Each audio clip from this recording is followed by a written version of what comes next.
Good afternoon, all. I welcome you all for this corporate finance online class. Today, we are going to begin Unit 3, which is also related to long term investment decision. In that, chapter number 11, measurement of cost of capital. So, this is Dr. Mahesh M. Onjeri, Assistant Professor, Department of Management Studies, SDM College of Engineering and Technology, Dharwad. Okay, so I welcome you all once again. So before I make a beginning to chapter 11, measurement of cost of capital. So please understand the background and the concept of this chapter. So unit 3 also deals with the long-term investment decisions, which means capital budgeting. So if you remember, so I'll just repeat quickly, the three duties of finance manager or the scope of financial management is making finance decisions. Okay, then first is making investment decisions, then making financing decisions, and third is making dividend decisions. Okay, so unit 2 so was also about long-term investment decision. So there in chapter number 9, we learned capital budgeting techniques. Capital budgeting means evaluation of the long-term projects or evaluation of the capital projects. So where the cash outlay means the investment will happen in present, but that project will earn a revenue over a period of time in future. So if we can recall, so all those future cash inflows after taxes, we converted them into their present value and then compared with the present total cash outlay. And if the present value of the total cash inflows were greater than the present total investment, okay, the project was supposed to be accepted. Okay, so one more concept which is related to long term investment decision is cost of capital. Okay, so for the purpose of investment, so the first scope of financial management or the first duty of finance manager is making investment decisions. So one of the criteria which the finance manager has to consider while evaluating long-term investment proposals are the cost of capital. Okay, the amount required or the finance required to invest in the capital projects, okay, comes along with some cost. For example, debentures. If the company is raising the required investment or the required capital in the form of debentures, so the company has to pay interest on debentures. So here interest is the cost of capital. Second, the company may also borrow from financial institutions and banks. In this case, we call it loan. Here also the cost of capital is interest paid on loans. Then the company may also raise capital in the form of preference capital, for which purpose the company has to issue preference shares. Then the dividend paid on preference shares is cost of capital. Okay. Similarly, equity also has cost. Okay. So the dividend paid on equity shares is nothing but cost of capital. So what we understand is a company arranges for finance or a company raises capital from multiple sources of, okay, funds. So they include the company raises capital from multiple sources. For example, equity, preference, debt capital. In debt capital, it may be debenture or loans. Okay, so all these different sources of capital are combined together, and the proportionate weightages are given to each cost, and they are combined to arrive at the cost of capital. Okay, so always remember, capital of a company is made up of different sources of finance like debenture capital, okay, or capital raised through loans from financial institutions and banks, then capital raised through preference shares and capital raised through equity shares. Okay, so what is the importance of cost of capital? Okay, cost of capital is always measured in terms of a rate, like say 10%, for example. So what is the importance of cost of capital in long-term investment decision, how it is related. Definitely, the capital project which the company is planning to choose. Okay, the capital project in which the company is planning to invest should earn a return greater than its cost of capital. So in my example, cost of capital was 10%. So if the company is planning to invest in a long-term project, and if the return on that capital project is 9%, the company should not accept this project as the returns are lesser than the cost of capital. Okay, so alternatively, the company should consider or accept a project whose rate of return is higher than its cost of capital. Why it is so? Because if the company earns more than the cost of capital, it will have additional funds in the form of profit, and the company will be able to pay good dividend to its equity shareholders. And when a company consistently pays dividend to its equity shareholders, the equity share prices go up in the market. Okay, that is how wealth of the shareholders is maximized. So with this big background, so I'm going to make a beginning to chapter 11 from unit 3, measurement of cost of capital.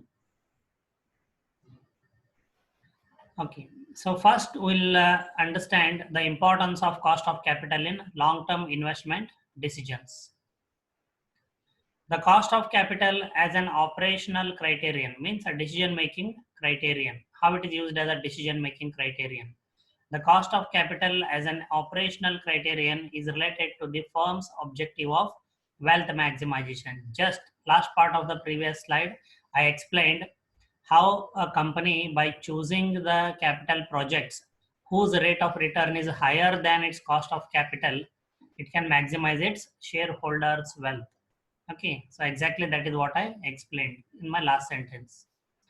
The accept reject rule considering the cost of capital in evaluating the capital projects are: accept those capital projects or such investment opportunities that promise a rate of return higher than the cost of capital. Okay, this is just exactly what I explained. So if the rate of return on a project, capital project, is lower than the cost of capital, definitely the company should not accept that project, because the company will only incur loss on it, and the shareholders' wealth cannot be maximized. It implies that the proposal yields returns higher than the minimum required by the investors, and the prices of shares will increase, and thus shareholders' wealth. Thus, the cost of capital provides a rational mechanism for making optimum investment decisions. Okay, so the importance of cost of capital is summed up in the last sentence.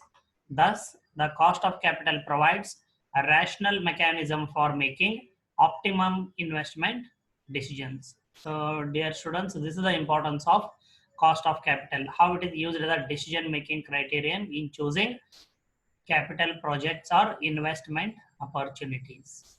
Okay, so I hope this part is understood. I'll move on to the next part. Now, definition. So if we are asked to define cost of capital, or asked to explain in brief what is the cost of capital, this is how we should explain. Now the concept is clear for us. In operational term, cost of capital refers to the discount rate that is used in determining the present value of the estimated future cash flows and eventually deciding whether the project is worth undertaking or not. So if you can recall our types of capital projects: single proposal, replacement proposal, and mutually exclusive proposals, as well as also net present value, if you can recall. So what exactly we did, if you can remember, first we estimated the cash flows after taxes of the new investment project. Then we converted those future cash inflows into its present value. Okay, while converting the future cash inflows into present values, we referred tables like table A3 or table A4. There we considered a particular rate of interest, if you can recall. Like there was some problem it was 10%, some problem it was 12%. Okay, so that is nothing but cost of capital what we considered. So the term cost of capital refers to the discount rate that is used in determining the present value of the estimated future cash flows. Okay, and then by comparing the total present value of the cash inflows with the present estimation of present total outflow of the cash, and eventually deciding whether the project is worth undertaking or not. So if you can recall, so if the total present value of the future cash inflows is greater than the total investment, okay, we say the net present value is positive and hence accept the project. This is exactly what we learned. So we have already come across this concept, cost of capital, which is also called as a discount rate or also minimum required rate of return. So in this sense, it is defined as the minimum rate of return. So as I said, the discount rate are also defined as a minimum rate. So in this sense, means based on this paragraph or definition, in this sense, it is also defined as the minimum rate of return that a firm must earn on its investments to maintain its market value and attract funds. Okay. So maintain market value means maintain the share prices of its equity shares in the market. Okay. Maintain the market price of its equity shares. That is what we meant by maintain its market value. So as the market, okay, share prices in the market, equity share prices in the market goes on increasing, okay, the company attracts more funds from the investors. Okay, so that is how cost of capital, okay, plays a critical role in carefully choosing those investment opportunities which can maximize shareholders' wealth. Okay, so this is the second part. Then third part, definition continues. It is further elaborated. The cost of capital is composed of several elements. So I repeat, the cost of capital is composed of several elements. The term component means the different sources from which funds are raised, like equity, debt, etc. So that in the title slide itself, I explained you that capital is raised from different sources like equity, preference, debentures, loans and advances from banks and financial institutions. One more source is the internal source, that is the retained earnings. Okay.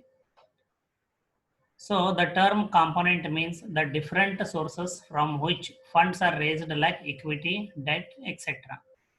I also explained in the title slide that each source of fund have their own cost. For example, the cost of equity, okay, capital is the dividend to be paid on equity shares. The cost of debt is interest paid on debt. So each source of fund have their own cost. The cost of each source of fund is called specific cost. So please remember this term, specific cost. So I repeat, each source of fund have their own cost. The cost of each source of fund is called specific cost of capital. Means when I say cost of equity capital, it is a specific cost. So when I say cost of debentures, it is a specific cost. So when I say cost of preference capital, it is a specific cost this way. When these specific costs are combined, simply added, okay, when these specific costs are combined to arrive at overall cost of capital, it is referred to as weighted cost of capital. Okay, so it is called as weighted cost of capital.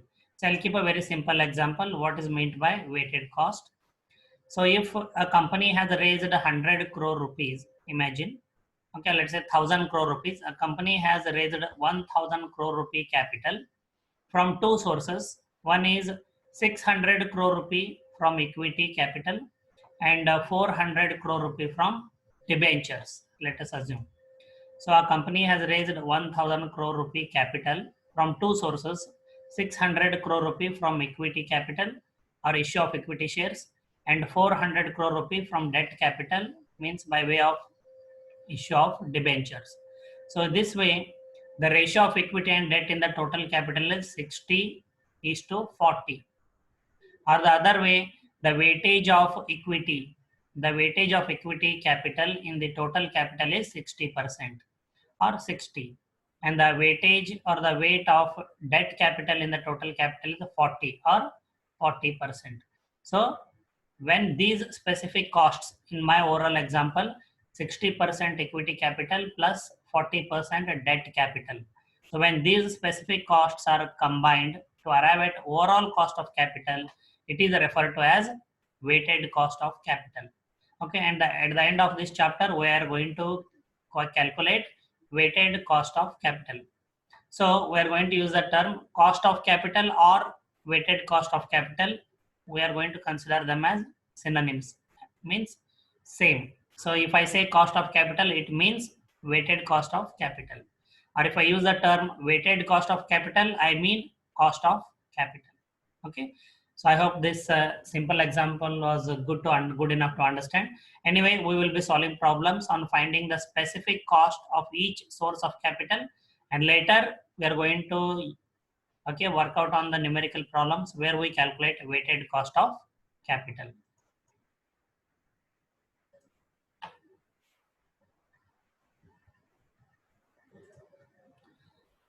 Okay. Then cost of capital concept. It is combined cost of all specific costs associated with each source of finance. So as I said, the specific cost may be cost of equity capital, cost of preference capital, cost of debentures, cost of loans, okay, or cost of retained earnings. So cost of capital is the combined cost of all specific costs associated with each source of finance. So computation of cost of capital. Here I mean computation of weighted cost of capital involves two steps. Step 1, computation of specific costs of different sources of finance. So step 1, we calculate specific costs of different sources of finance. So begin with, we'll first calculate the cost of debentures, then we'll move on to cost of preference shares, then cost of equity shares, then cost of retained earnings. So once we understand how to calculate specific costs, then step 2 is about calculation of overall cost of capital by combining specific costs. So there is a method for doing it. Okay, so which we'll learn at the end of the chapter. So this is about the broad steps or how we are going to calculate cost of capital or weighted cost of capital. So now we'll begin with step 1. Okay, I will also consider a couple of numerical problems. The step 1 is computation of specific costs of different sources of finance. Step 1, we are going to begin computation of specific costs of different sources of finance. So these are the different sources of finance. Okay, so which we are going to learn how to compute their specific costs. The first one is the cost of debt. Second one is cost of preference shares. Third specific cost is the cost of equity capital. And fourth one is the cost of retained earnings. Okay, so we'll make a beginning to compute cost of debt in first instance. So cost of debt means debentures in this case.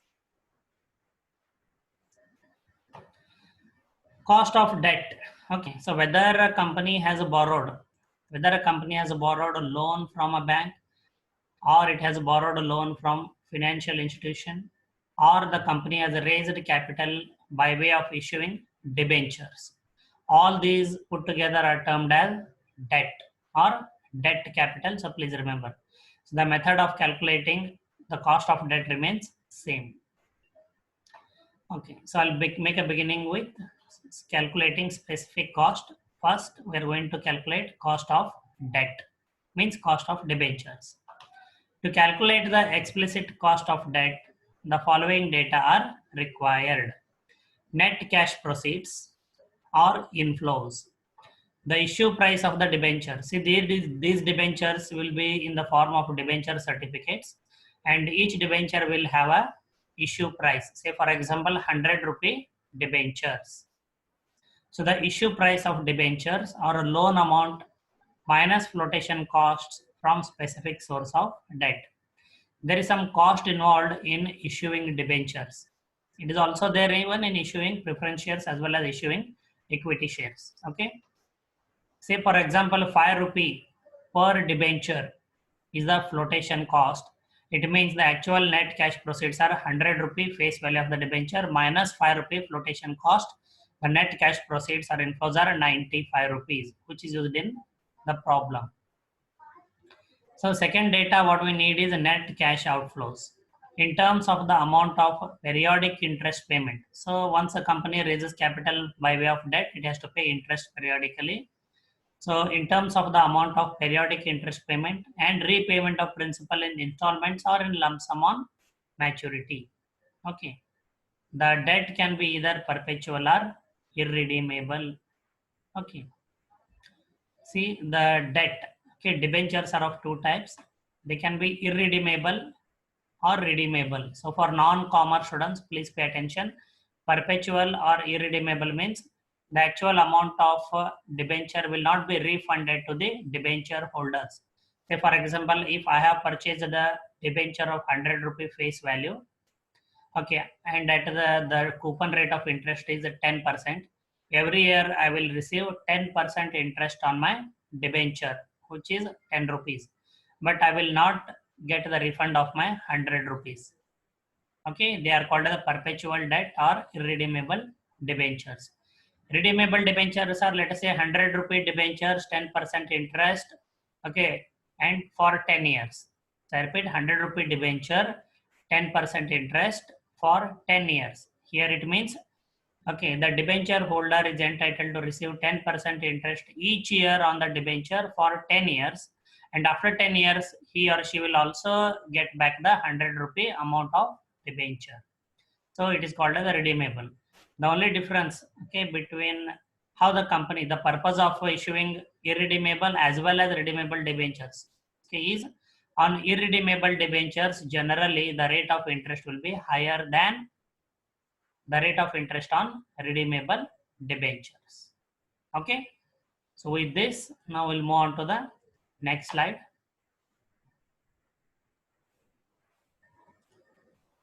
So we need these equations 11.3 as well as 11.4 to calculate cost of perpetual debt. See, perpetual debt, when I say, so please remember, perpetual means irredeemable. Perpetual means irredeemable. The amount of debenture will not be refunded to the debenture holder. So principal amount will not be repaid to the debenture holder. Okay. Yeah, I think this slide I skipped after this slide. Okay, this slide we are going to consider. The debt carries certain rate of interest. So we are aware now by this time.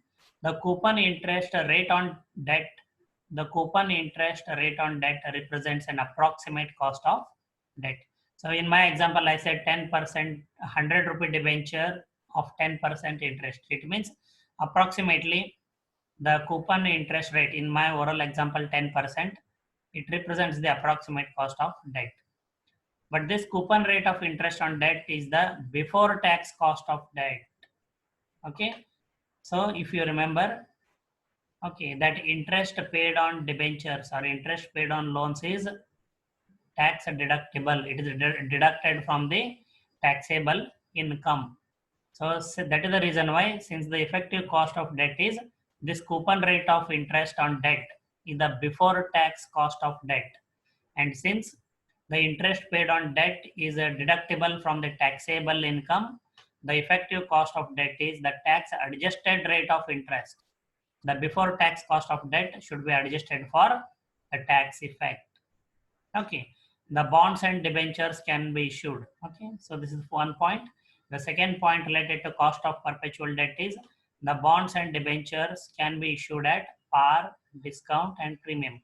Bonds are also a type of loan, okay, raised by the companies from the investors. There will be bond certificates, okay, similarly carrying the face value of the bond and the rate of interest mentioned on it, as well as a redeemable period. So the bonds and debentures can be issued at par. Par means, let us say the face value of a debenture is 100 rupee, and the company will issue the debentures or sell the debentures at 100 rupee per debenture only.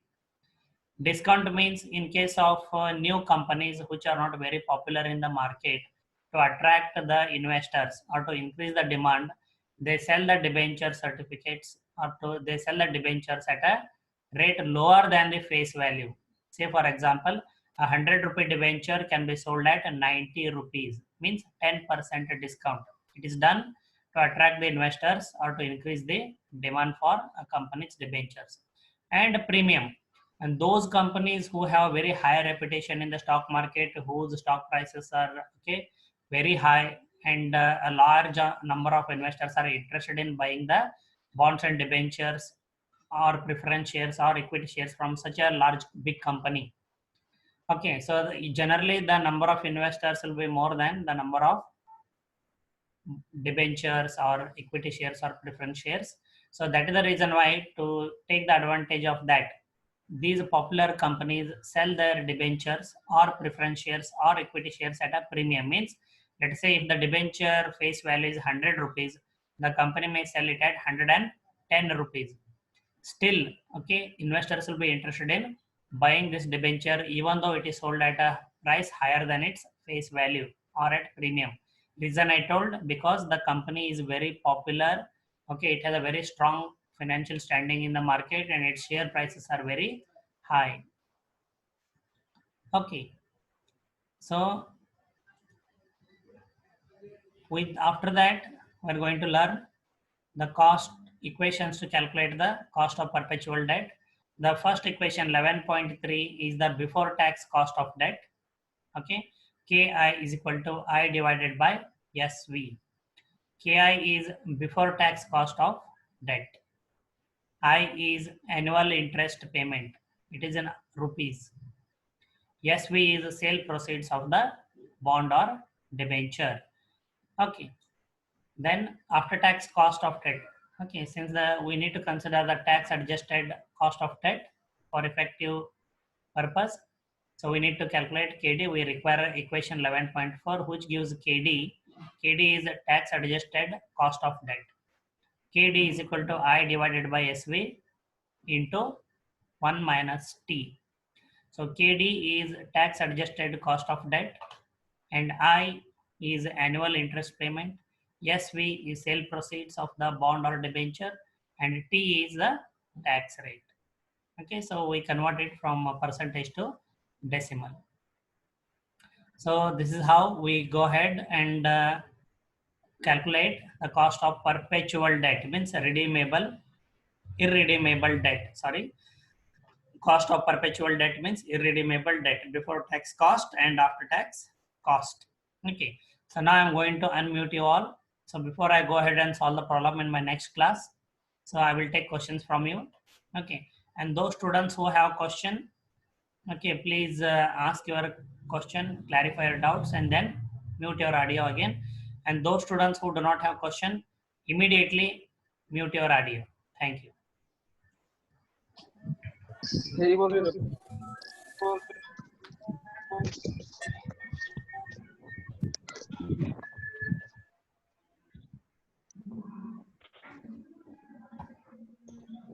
Yes, any questions in the discussion so far?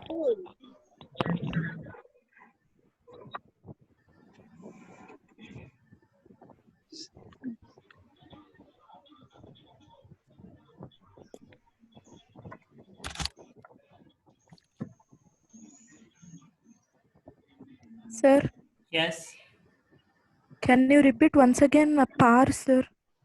par. Huh. You said example. Yes. This one? Previous slide. Yes, sir. Here. Yes, sir. This perpetual or irredeemable? Now, what you want me to repeat in this slide?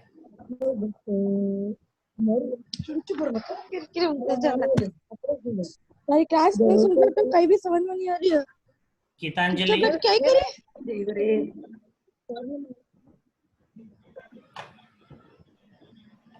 hello. Gitanjali, can you hear me?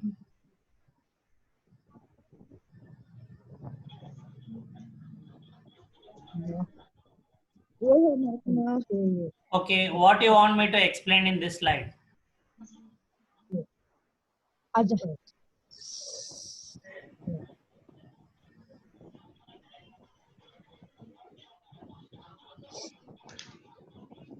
I cannot hear from you. Your audio is mute. Gitanjali, your audio is muted. Kindly unmute the audio and ask the question.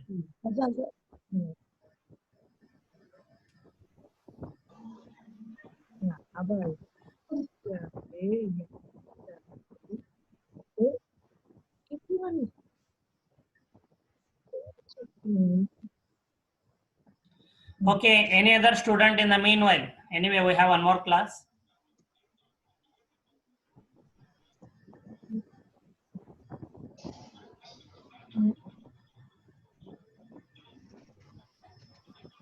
Sharon, okay, somebody is drawing, okay, on the screen. Please erase it. Sharon, can you hear me?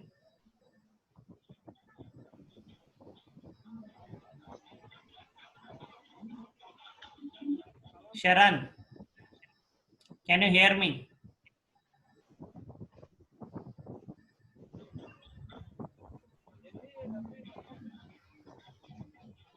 Okay, thank you. Thank you. Okay. So Gitanjali, what are the question? Can you hear me now? चुपचाप बेटे मार sir can you explain about God sir मैंने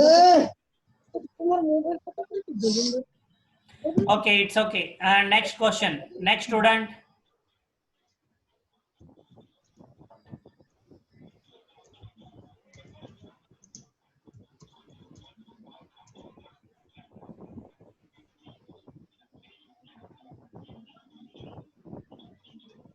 Okay.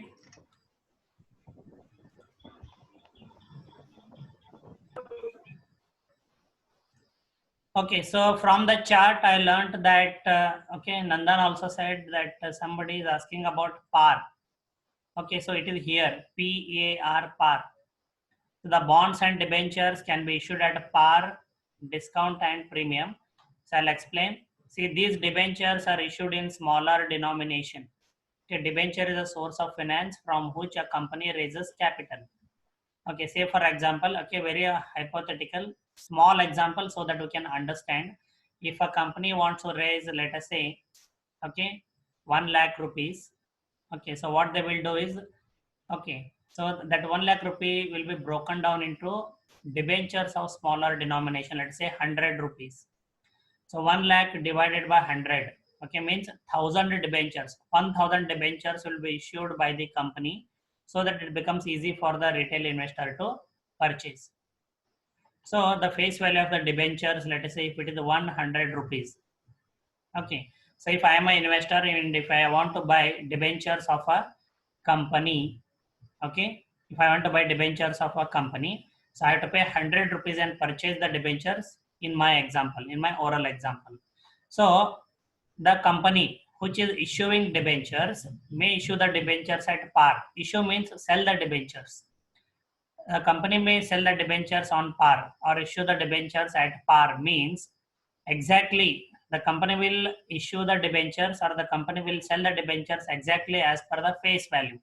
So in my oral example, face value of the debenture is 100 rupees. So the company will issue the debentures at 100 rupees or the company will sell the debentures at 100 rupees itself. So if I as an investor, if I have to purchase it, I have to pay 100 rupees and purchase one debenture. Similarly, discount. So as I said, if the company is new or if the company is not very popular in the market, stock market, to attract the investors or to increase the demand, the company discounts the debentures. Okay, for example, if the face value of the debenture is 100 rupees, the company may issue the debentures for 10% discount, or the company may sell the debentures for 10% discount. Okay, it means the company will sell the debentures for 90 rupees, though the face value of the debenture is 100 rupees. Okay, and the investor is entitled, the debenture holder will be entitled to receive 10% interest on 100 rupees only, not 90 rupees. So why a company may sell at discount? I said the company's financial position may not be very strong, or it may not be very attractive to investors in the stock market, or the company may be new. So to attract the investors, to increase the demand, the company sells the debentures at a discount. Similarly, a company which has a very strong financial position in the market and which is very popular in the stock market, which attracts a large number of investors. Okay, to take advantage of that, the company sells the debentures at a premium. Means 100 rupee debentures can be sold at 110 rupees. Still, the investors will be attracted towards the company as the company's financial position will be very strong in the market. So I hope I explained. The bonds and debentures can be issued at par, discount, and premium. And the same concepts again we are going to learn in numerical problems also. So once again you will get the clarification during solving the numerical problem. So you need not worry. So now less than minute is remaining. So I am going to end the meeting. Thank you all. And within 10 minutes I'll start the next session where we'll solve the numerical problems on cost of irredeemable as well as redeemable debt. Thank you. See you in 10 minutes in the second session.